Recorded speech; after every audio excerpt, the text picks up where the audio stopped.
Did you hear the bees outside in our tree? It's pretty loud. Hopefully it comes through on the video. But this is the time of year where they are in the tree, um, keeping busy. So walk by underneath the tree, don't mess with it. It's kind of a cool sound. They'll be gone in a few hours. And yeah, but just let them be. So anyway, let's talk about loose DVD and CD, or selling loose DVDs and CDs on eBay. I'm pretty sure I made a video. I know I made a video about this in terms of how I do it and that type of thing.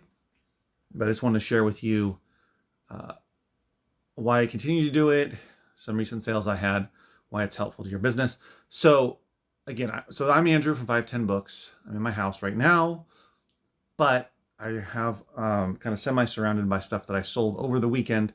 Sold 3 items on Amazon, merchant fulfilled.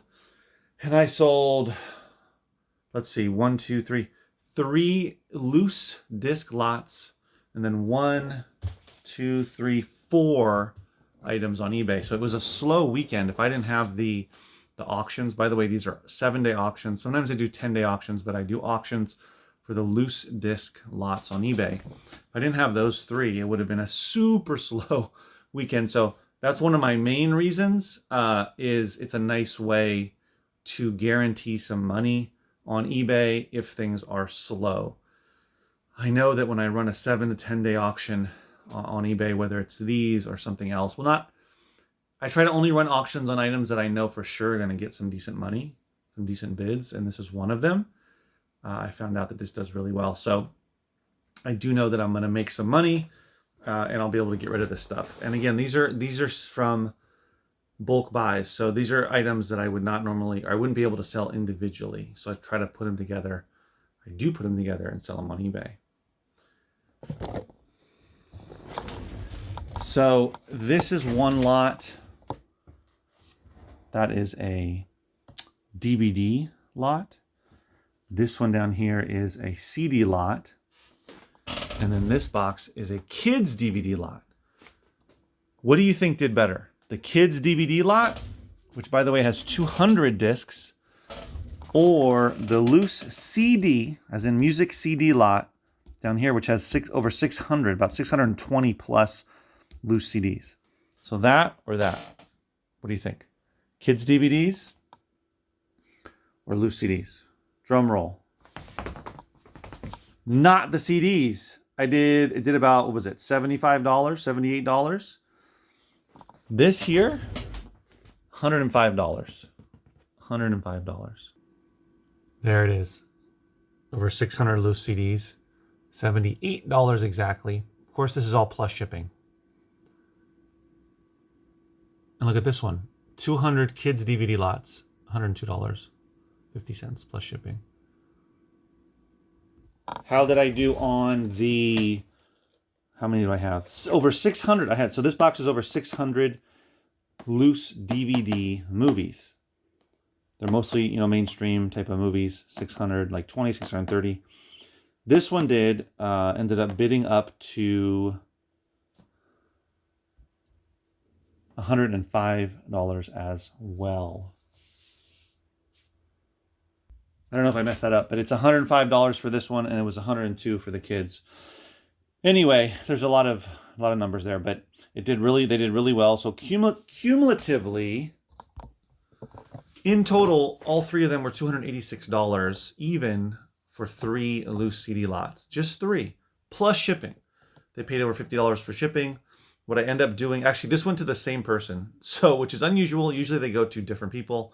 This is a repeat customer, but I'm shipping them in 3 different boxes because I prefer to have to not ship them in, or not make the boxes super heavy.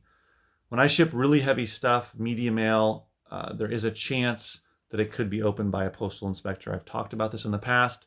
The way I've mitigated that is by writing on the side, heavy media, heavy books, fragile media, please handle with care, that kind of stuff. And I have, fingers crossed, knock on wood, etc., I have yet to have any issues. But regardless, I still don't like sending really heavy boxes of media mail or using media mail. So that's something to consider. This kind of stuff for me, it's easy for my workflow in terms of the loose disk lots, because I'm already going through a lot of stuff. Either it's donations or a bulk buy, locally or in a pallet or Gaylord. And so I'm already going through a lot of them. And as I go through CDs, so I'll go through CDs together only, or I'll go through DVDs only. I don't go through them together. I always try to, because I have to have my mind focused either on music only or on movies only. It's just there's too much information. So I always separate those two. So when I'm going through CDs, there's always ones that, for a variety of reasons, I'm going to pull the disc out. And the same thing for DVDs. There's a ton of DVDs out there now. People are getting rid of their stuff. So there's even more DVDs than there are CDs, it seems to be, at this point in time. So again, if you're getting bulk, this is a great way to monetize all of those discs. And it's guaranteed, basically guaranteed money. There's nothing fancy about it. You can look at my listings. It just depends on how many I have. If I only have 100 CDs, I probably won't do it. CDs don't do as well as DVDs. But if I have, I try to get at least 300, 400, if not more CDs before I do a listing. Because as you saw, I had over 600 and it was bid up to $78, which is great. I'll take $78 plus shipping all day. But it's a lot. It's a lot of CDs. So whereas the DVDs did better, over $100 for the same amount of DVDs. And then of course the kids did really great. So I'll be doing more kids DVD lots. I'm already building up some other lots right now, loose lots, as I go through more of the mixed media that I have in my warehouse. Here's another item I sold. This is it's a book, but it's not really a book, but it has printings or prints of artwork. This is not even complete. There's supposed to be 12 in there. There's only 6. I stated that on the listing. Charged a lot less money for it. Still sold for a decent amount of money. That's something that I got locally quite a few months back. But that was a $30 sale. That was the best sale I had next to the loose lots this weekend. So let me talk about some of the other sales I had. Again, diversity I think is important. You can drill down and just do books, just do DVDs, just do CDs. Of course you can. But if you have easy access to lots of different media, it's good to have a diverse inventory. Here's another one that came from a Gaylord or a pallet. Is my Sesame Street home video, Big Bird Story Time. So that one I sold for $10 plus shipping. I've sold a lot of VHS tapes over the years, and they keep selling. So definitely don't overlook VHS tapes, especially some kids programming like Barney, like Sesame Street, some other random stuff as well. A lot of it's no good, and some of it is really good. This is a Barney DVD. I'm trying to remember. Actually, I think I sold this for $10. Wait, no. No, this was $9.99. The VHS tape was $10, right? Plus shipping. Imagination Island Barney. This disc has visual wear, but I buffed it as much as I could in with my resurfacing machine, but it still had some blemishes, so I tested it here at home. I have an external disk drive for my laptop, so just plugged it in and made sure that it was working, and it was. So I sold that. And here's another thing. I want to pull this out. It's a CD lot. It's just another example. It's not big money. It sold for $6.99 plus shipping. But if you're already coming across this kind of stuff, hold on. If you're already coming across it, then why not just put it together? This is a CD lot of this jazz singer. It's Diane Krall, Krall. If you go through a lot of CDs to resell on Amazon or eBay or in your local store or all of that, like I do, you're going to come across a ton of her stuff. She's very, very successful singer, sold a lot of CDs, a lot of music. And this is 4 of her CDs. Again, sold it for $6.99 plus shipping. If I had 5, 6, 7, 8 of her collection, it'd be even better. The more you can get, the better. You can do Madonna. You can do Barbra Streisand, who has a ton. If you have like 20 of them, 15 of them, the more you have, the better, basically. But you can do smaller amounts if you price it right. You know, if I price this for $15, it's not going to sell, but I priced it lower, plus shipping. So I'll make, you know, I probably made $5 or something off of it. So I'm happy to do that. When I get a bunch of those together from, you know, a bulk buy, I'll list, you know, I'll photograph all of them, list them, that kind of thing together. This was one of a bunch of a batch that I had that I probably listed while I was in the warehouse during my sale. When there's no one there, I will do that to get through a lot of, blow through a lot of items that I have to list on eBay. I'll just list them individually. I'll photograph them, put them on there on my phone, use my phone, and just have them go live. That's a great way in my downtime, so to speak, when I'm still working, but if I don't have customers or if customers are looking around, it's a great opportunity for me to list on eBay because my store is open. Let's see, what is that? 5, 6, 7, 21 hours a week. So currently I'm the only one in the store. Different topic. Won't talk about that now. So I'm there 21 hours at least. More, of course, because I have to open and close, but when the store is actually open. So a lot of those hours, you know, there's some people, sometimes people are not there, or it's, you know, people are just looking around. So anyway, I will list stuff like that, especially lots. I will list a good amount of lots that way during that time and get some work done.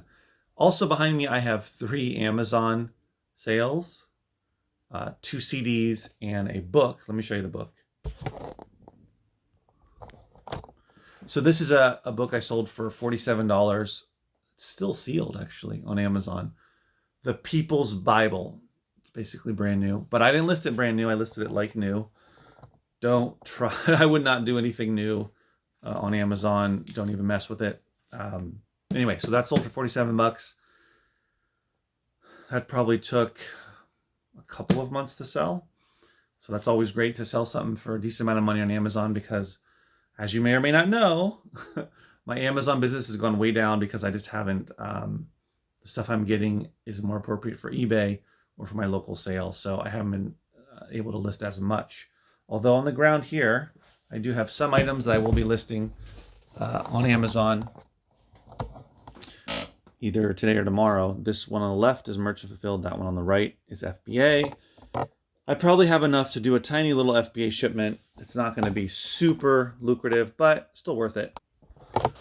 So yeah, this video I talked about a variety of things, but the focus being on loose CD and DVD lots. I recommend it. Also, you can put together Blu-ray discs. Now I'm building one up right now.